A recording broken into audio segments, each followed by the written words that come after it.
Hi, in this section we'll talk about some of the strange beliefs that happen while hearing voices. Now, of course, when you hear voices and they talk to you multiple times throughout a day, every day, at some point voice hearers are likely to engage and to begin exploring what might be happening. The problem is also that hearing voices is a lot like searching the internet. Now, if on the internet you put in the search, Bigfoot isn't real, of course you will find a lot of scientists and everybody talking about how Bigfoot is a myth. However, if you put in Bigfoot is real, you'll find a few scientists and experts that claim to have proof and evidence and really logical arguments for the existence of Bigfoot. Talking to voices is somewhat similar to searching the internet. Whatever belief you have, they can come up with arguments, ideas, and all sorts of reasons for why something makes sense. If a person learned about the world strictly by putting in Google terms, they would end up in a very strange place. And that is definitely one of the dangers that can happen while living with voices. So let me give you an example.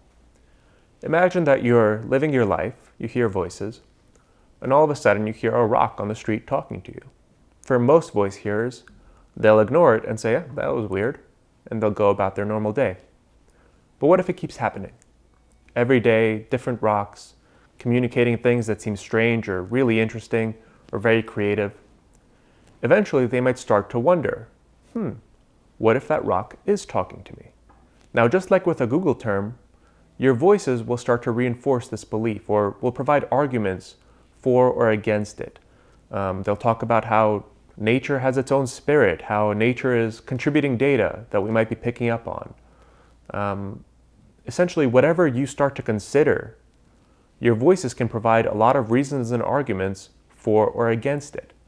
Now, even if you believe that rocks are talking to you, that's actually not a very dangerous belief. You just have a strange belief and you're living your life. But what if your voices start saying, well, the rocks are talking to you because they're Martians? You don't believe it the first 100 times, but then you start to consider it, and your voices reinforce that belief again and again. Oddly enough, you're still not in a very dangerous belief. The danger comes if you start considering that it's your job to protect Earth from the invading rock Martians. At this point, you become very incompatible to the people around you because you're running around fighting rocks on the ground. You could be very unhappy because you have internal inconsistencies and it's overall a belief structure that does not lead normally to a happy lifestyle. Internal inconsistencies, like I just mentioned, if the rocks are invading Martians, are the geologists in on it? Was your high school teacher, earth science teacher, an FBI agent recruiting you to save the world?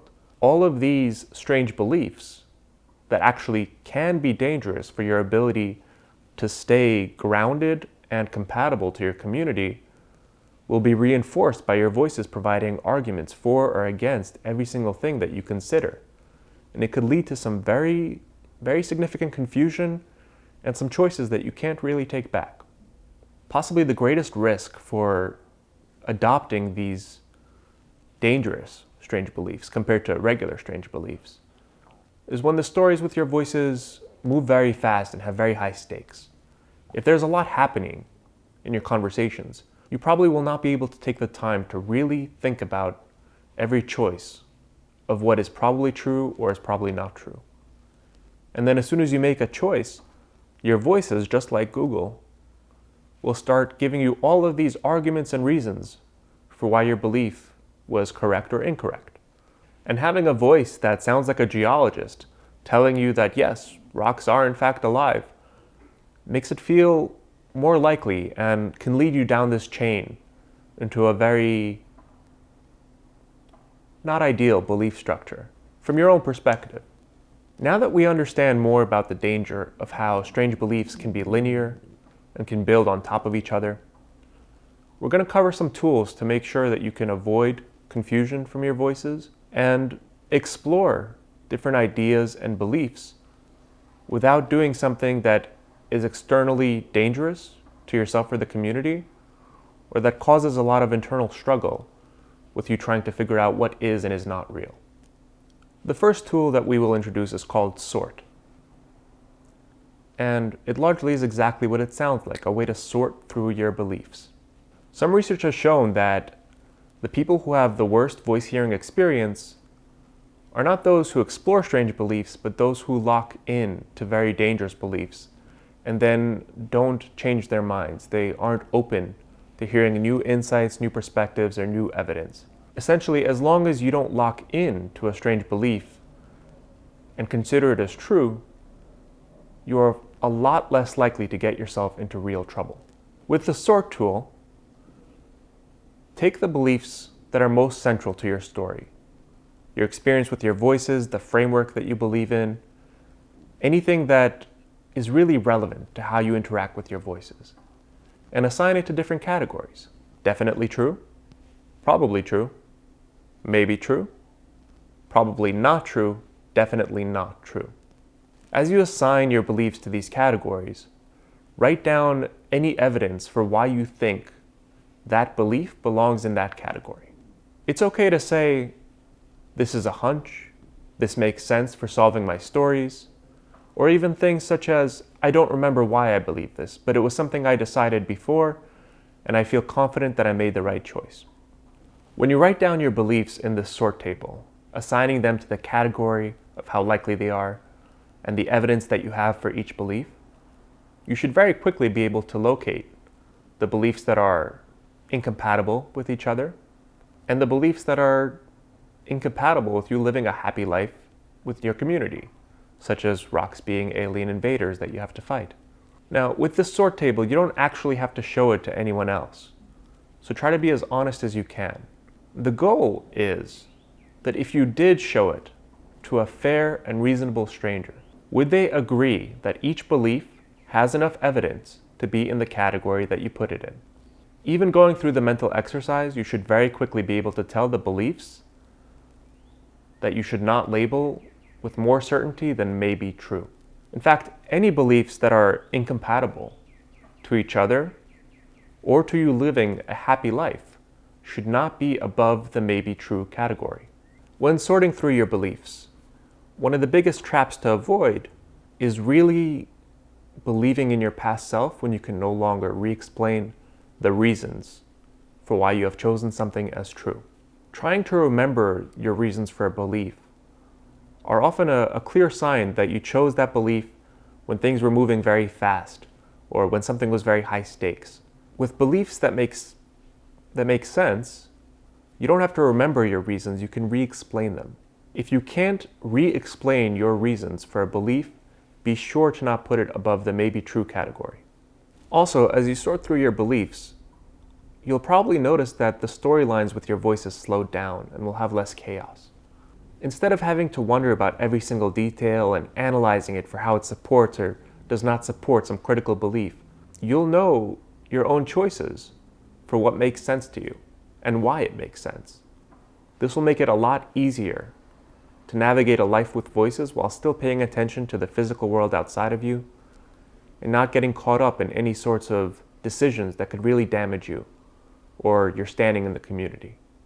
If you are lucky enough to actually share a SORT table with a person that you trust, that can definitely help you find inconsistent beliefs or places where you simply don't have enough evidence to put something above the maybe true category.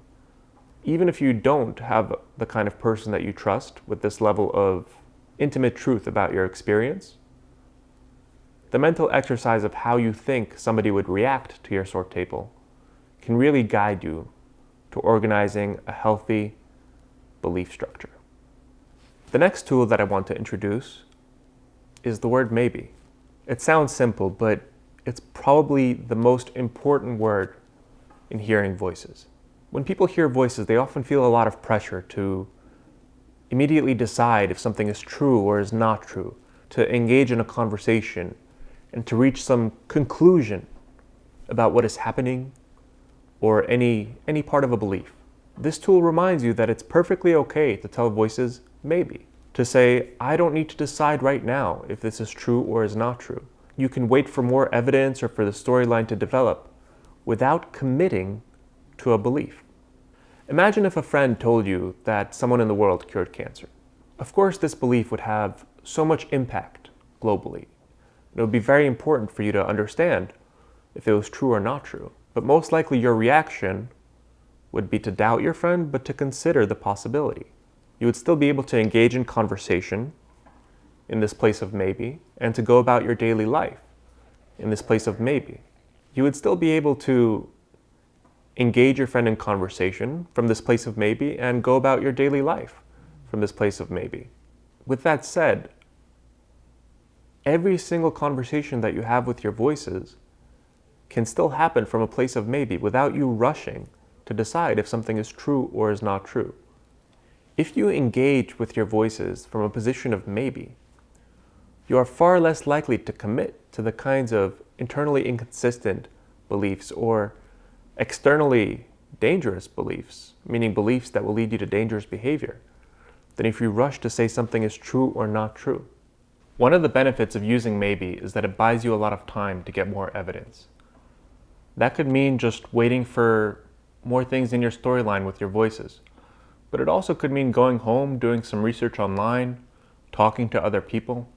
You can still navigate the storylines and relationships with your voices from a place of maybe, while then doing the physical world research that will prevent you from an inconsistent belief structure. Maybe is also a great way to dismiss a belief entirely. So say, for example, that a voice told you that rocks are invading Martians. If you say that this is simply not true, or tell your voice that it's a liar, it can create a very hostile relationship or create a back and forth conflict. Saying maybe validates the voice just enough that it is more likely to drop the subject while still allowing you to move on from this particular part of a belief structure. Now, people who don't hear voices may feel strange about saying maybe to the various beliefs that can come with the experience. On the whole, though, since voice hearers are likely to consider the strange beliefs from their voices if the experience continues for long enough, having a blanket position of maybe to either dismiss the strange beliefs or to give yourself a lot of time to consider evidence is a great way to avoid committing to these internally inconsistent or externally incompatible beliefs that will cause real damage to your life. If you want to use a different word than maybe to dismiss a strange belief from your voices, feel free. You could say whatever or unlikely. The point is that it's okay to not engage with your voices about beliefs without creating the hostile conflict from calling them liars or arguing with them about every single thing that they say.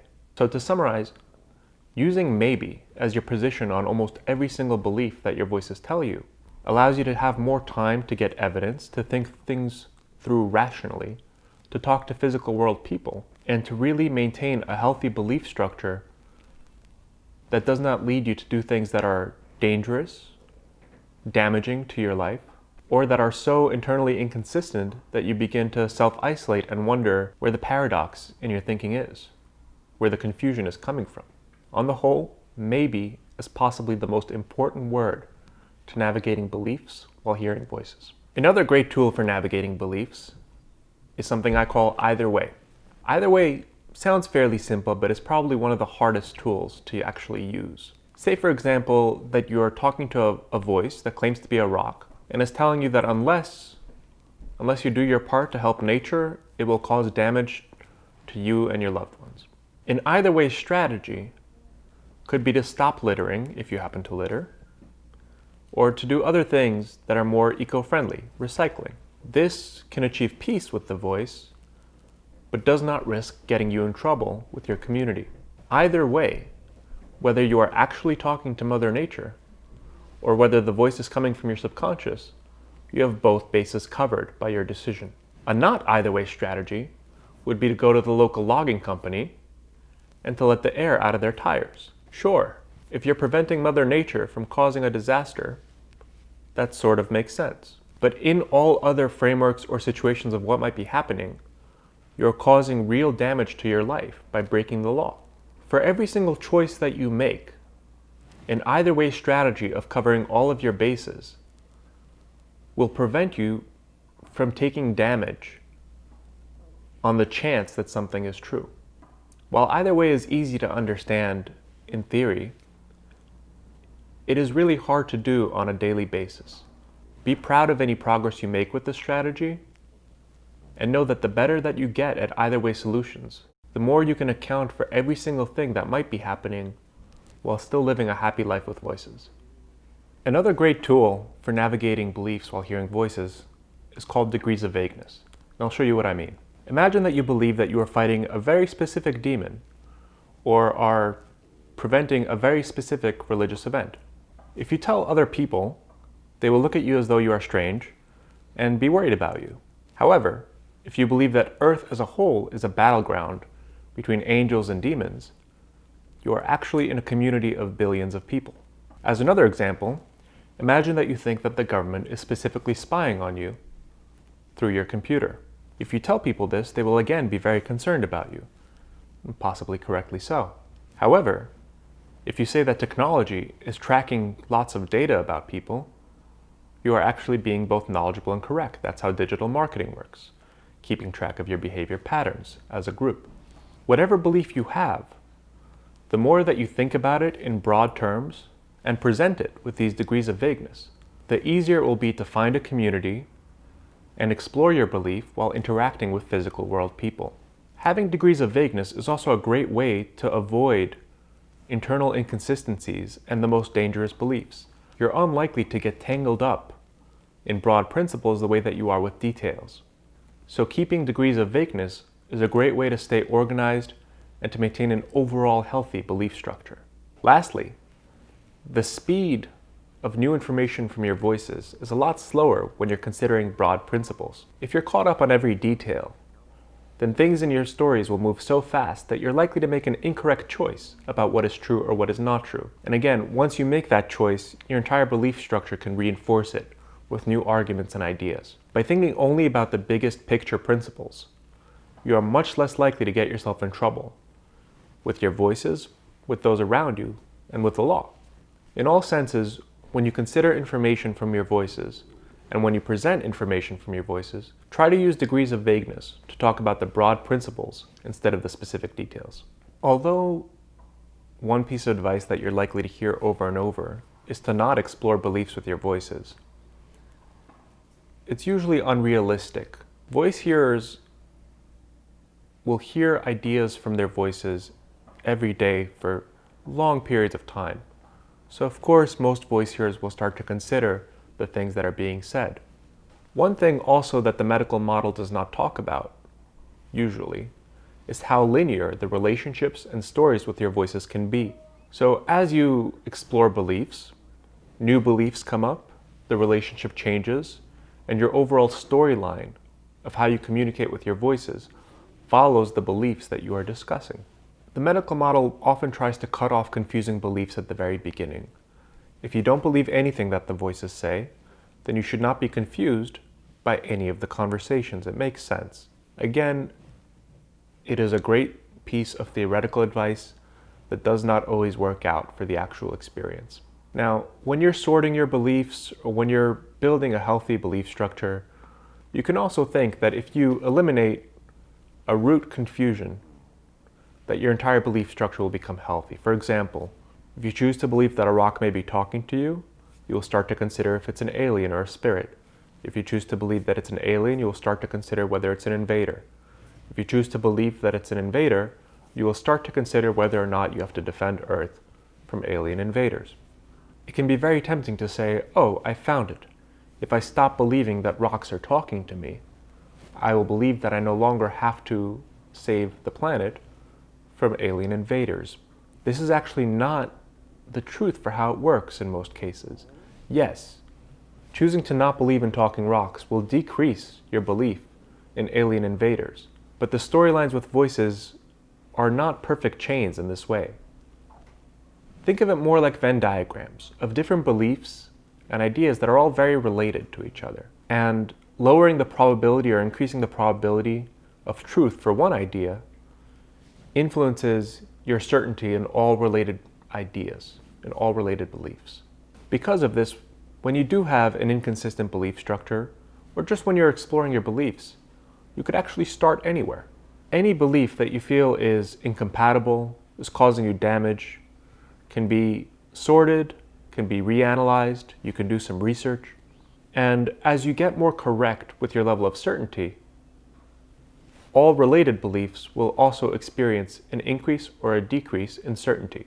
The recommendation is not to look only for these root beliefs that are causing the rest of confusion, but to follow your own interests and passions, and to do genuine physical world research on anything that is causing you confusion. Interacting in the physical world will train your attention to the physical world, will give you additional sources of input and insight that is not coming from your voices, and is a great way to actually live life while hearing voices. In terms of eliminating internal confusion, you can actually start anywhere, but it is important that you organize your belief structure and find the belief that you want to truly explore so that you can correctly label it as definitely true, probably true, maybe true, probably not true, or definitely not true. To repeat the main points, it is not very practical advice to say never explore beliefs with your voices. Although this can eliminate a lot of confusion, over time voice hearers are likely to consider the ideas in their voice storylines. If you do explore beliefs with your voices, it is very important to sort through them, to use the word of maybe, and to practice using degrees of vagueness. Perhaps most importantly, avoid the trap of exploring beliefs while self-isolated. There are so many resources out in the physical world. For example, if you believe in a conspiracy model, go talk to a watchdog agency, or do some research at the library. Getting multiple sources of information from the physical world as well can really help you decide the right category of certainty for your strange beliefs. Lastly, talking about your beliefs with other people is actually very cathartic. Believing something for a long time without ever telling another person about it can begin to cause significant unhappiness.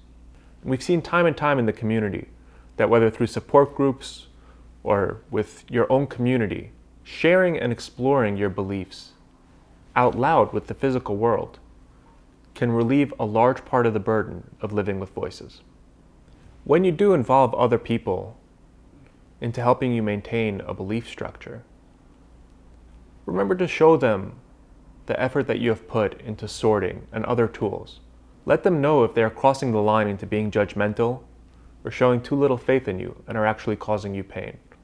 The better that you communicate with those that you care about, the easier it will be to involve them in your life with voices. On the one hand, remember that there are a lot of people with strange beliefs in the world, and that they can navigate having a community, work, friends, and all other parts of a physical life. If somebody is asking you as a voice hearer to change your beliefs, tell them to maintain the same level of humility that they would if they were asking you to change a political position, or anything else that is very central to how you experience the world. For your part, also try to have humility and listen to their insights and evidence that they present for why certain beliefs do or do not make sense. Often, working through your belief structure with another person is the best way to build something that is truly internally consistent and externally compatible. This can include strange beliefs. This does not mean that you have to believe in the medical model, but whatever beliefs you eventually choose will cause far less damage to the lifestyle that you want to achieve while hearing voices. As we conclude this section, remember again to visit my website, lifewithvoices.com. You can also read about these strategies in more detail in my book, Life with Voices, A Guide for Harmony, which you can find on Amazon. And although these videos are free, there was a lot of work put into this. If you want to leave me a donation through lifewithvoices.com, I will really appreciate it, and it will allow me to keep helping the voice hearing community to develop the strategies to make the experience a better one. Thank you, and join us for the next section on exploring conflict with your voices.